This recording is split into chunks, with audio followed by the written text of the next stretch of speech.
In today's video, I am going to teach you how to create and send an invoice with Stripe. To begin, make sure you are already logged into your Stripe dashboard. Once you are on the main dashboard, go to the left-hand navigation menu and click Billing. This will open the billing tools available in your Stripe account. Next, select Invoices.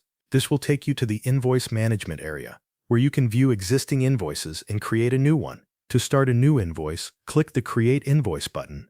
Stripe will then ask you to choose the customer you want to invoice. Select the correct customer from the list.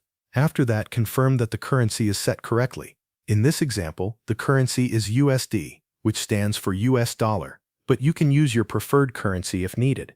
Now move to the Items section. Click Find or Add an item. From here, you can either choose an existing product or service that you have already saved in Stripe, or you can create a new line item for this invoice. If you need to add something new, click Add a new line item. Enter the item details carefully. This may include the description, quantity, unit price, and any other relevant information for the charge. Once everything looks correct, click Save to add that item to the invoice. After your item has been added, review the payment collection settings.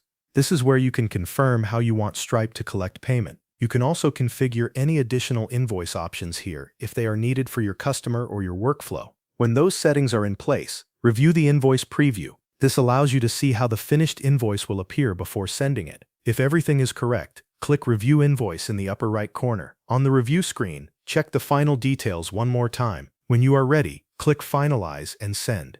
This will prepare the invoice and send it to your customer through Stripe.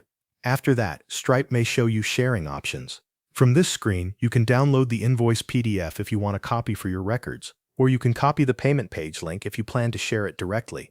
Once you are done reviewing those options, click Continue. Your invoice has now been created and sent.